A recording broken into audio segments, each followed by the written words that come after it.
Hi, Brad Lynch, also known as your mortgage guy for life. A quick disclosure, I'm not an attorney. I don't practice as one. I do home loans in Texas.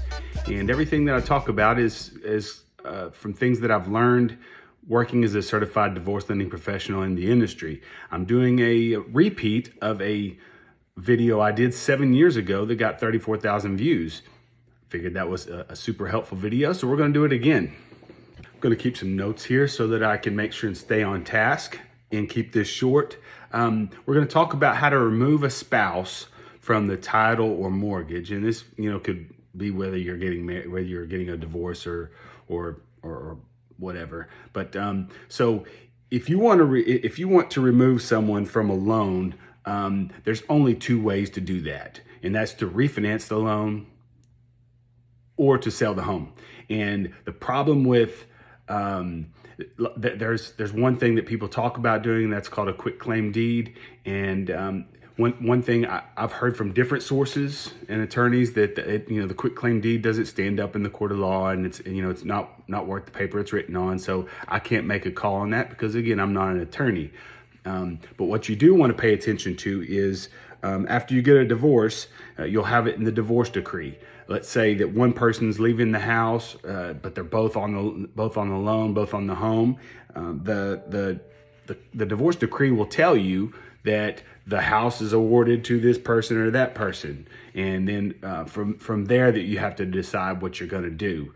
The problem sometimes people run into if you got the divorce, both are on the loan, and then the leaving spouse didn't get their name taken off of the loan by refinance, then you risk when that person goes to buy their next home or car or whatever else, that mortgage will show up on their credit. Now, lenders are not supposed to count that against your current debt ratio. They're supposed to get a copy of a decree that shows that you're not responsible for it. But I've heard some lenders that they just don't. I don't know if it's an overlay underwriting or what, but they just don't. They're going to count it against you. The bigger worry is that if the spouse keeping the house misses a payment, whether it's a year later or 15 years later, 30-year mortgages, they can last forever. You forget about it.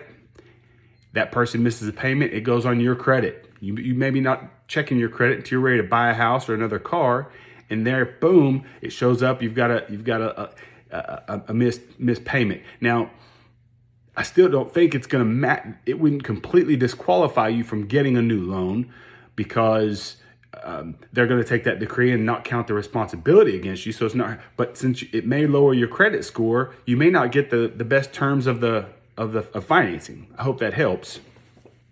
Now, in the situation that, let's say, the spouse that's keeping the house was the only spouse that was on the loan, but you when you bought the house, you're married.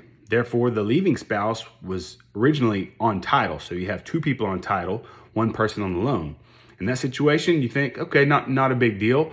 I've got a super low interest rate right now. Rates are pretty high compared to where they were. But if you bought that house 5 years ago, you got a great rate. You don't want to refinance to take the leaving spouse off title. Well, here's what you might run into. You could, again, talk to your attorney.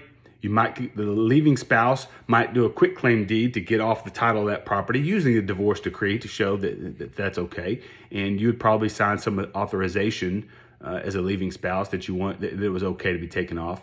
Now, I don't know how often this is executed, but some say, word around the street is that since you both were part of title as you went onto that loan, if you took someone off title that was originally part of it, it might be breach of contract.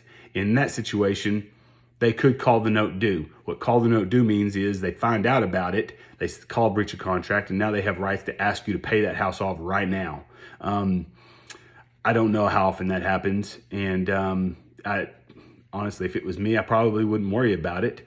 And I think the only way, and again, don't take the risk, I'm just suggesting it. I think the only way they would find out about it is if the person that currently had the mortgage was starting to be late on payments, went into foreclosure, whatever else. And at that point, they may look at the documentation and notice that the leaving spouse took his or herself off of the title. So Anyway, I hope this helps. Please comment if you have questions. I'm in Texas. You can always give me a call, 469-450-2723, and have a great day.